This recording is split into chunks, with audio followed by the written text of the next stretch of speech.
जय हिंद। आज हम बात करने वाले हैं एक बेहद गंभीर और दिल दहलाने वाली घटना के बारे में। देखिए, बांग्लादेश में हाल ही में क्या हुआ, कैसे हिंसा फूटी, मीडिया घरानों पर हमला क्यों हुआ, पत्रकार कैसे फंसे और आखिर में भारत का इसको लेकर रिएक्शन क्या है। तो चलिए वीडियो की शुरुआत करते हैं और पूरी कहानी को समझते हैं। देखिए, सबसे पहले हमें समझना होगा कि ये हिंसा हुई क्यों। बांग्लादेश में एक युवा नेता शरीफ ओस्मान हदी, जो 2024 के छात्र आंदोलन के समय एक बड़े चर्चित चेहरे थे और भारत के बारे में एक कट्टर विचारों के लिए जाने जाते थे। अब हादी को कुछ दिनों पहले ढाका में गोली मार दी गई और उन्हें गंभीर हालत में सिंगापुर के अस्पताल ले जाया गया, जहां पर उनकी मौत हो गई। अब ये खबर जैसे ही फैलाई गई, देश में विरोध प्रदर्शन भड़क गए और जैसे ही हादी की मौत की खबर सामने आई, ढाका में विरोध का माहौल बदलकर हिंसा में बदल गया।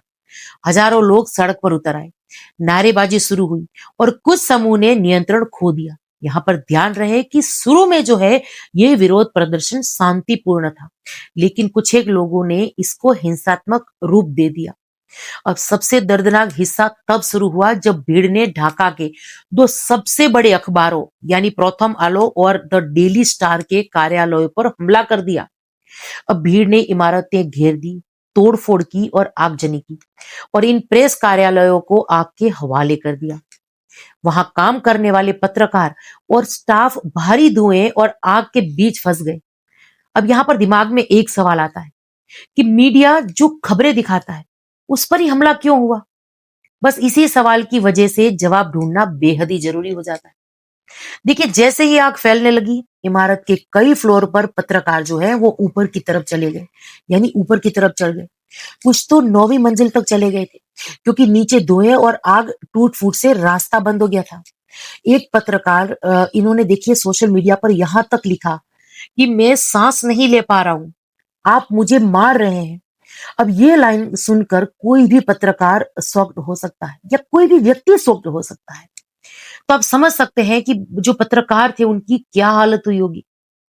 अब देखिए, जब दमकल और बचाव दल को इसके बारे में पता चला कि पत्रकार फंसे हैं, तो फायर सर्विस, आर्मी और पुलिस ने मिलकर घंटों कोशिश की और आखिरकार लगभग 25 पत्रकारों को बचाया गया।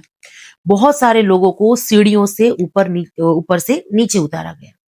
यानी कि दमकल विभाग जो थे उन्होंने अपना काम एक बेहतरीन तरीके से किया। देखिए, यहाँ आप समझ सकते हैं कि वो पत्रकार जो फंसे थे, वो जिनका मतलब कोई कसूर भी नहीं था। और आगे मैं इसके बारे में बात करूंगी कि देखिए बचाव दल और सेना के लोग कितनी जान लगाकर काम करते हैं हमारे लिए। और अब बात इस बारे में करते हैं कि देखिए इंडिया की इसको लेकर प्रतिक्रिया क्या थी। क्योंकि ये केवल बांग्लादेश की ही समस्या नहीं है।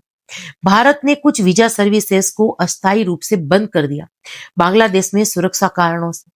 देखिए, कुछ प्रदर्शनकारियों ने भारतीय मिशन और हाई कमीशन के बाहर इसको लेकर नारे लगाए, जिससे भारत और बांग्लादेश के रिश्तों में तनाव की खबरें आई।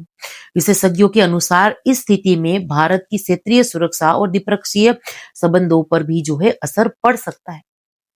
यानी देखिए, ये सिर्फ आग और तोड़फोड़ नहीं है, यहाँ दो देशों के बीच राजनीति और सुरक्षा और साथ ही में देखिए भावनाएं सब एक साथ टकरा रहे हैं। और इसको लेकर हम बार बार ये सुन रहे हैं कि मीडिया पर हमले क्यों हुए। कुछ प्रदर्शनकारी मानते हैं कि बड़े अखबार देश की मौजूदा राजनीति और भारत के साथ रिश्तों को सही तरीके से नहीं दिखा रहे हैं।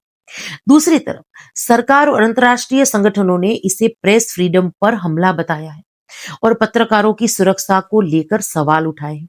इसीलिए वीडियो के बीच में मैंने कहा था कि देखिए, मैं अगर आर्मी की बात करूं या हम बात करें फायर विभाग की, तो उन्होंने तो अपना काम बेहतरीन तरीके से किया कि पत्रकारों को उस परिस्थिति से निकाला।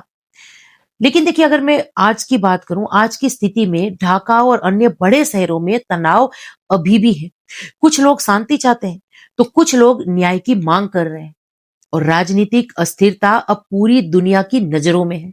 विशेषज्ञों का इस पर कहना है कि अगर हालात ऐसे ही खराब रहे, तो इसका असर सिर्फ बांग्लादेश नहीं, पूरे साउथ एशिया के राजनीतिक और सुरक्षा माहौल पर पड़ सकता है।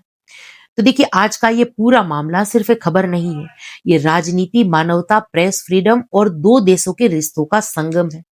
अगर आप चाहते हैं कि हम इस विषय पर और विश्लेषण लेकर आए, कि डिटेल में इसके बारे में जानकारी दूँ कि इंडिया बांग्लादेश रिलेशन का एक डिटेल वीडियो आप चाहते हैं, तो नीचे आप कमेंट्स बॉक्स में इसके बारे में ज़रूर से शेयर करिएगा। अपनी कमेंट लिखिएगा जिसमें आप इस बारे में डिटेल वीडियो चाहते हैं। साथ ही में दी गई जानकारी अगर यूज़फुल लगी हो, पसंद आई हो, तो लाइक, शेयर एंड सब्सक्राइब ज़रूर से करिएगा।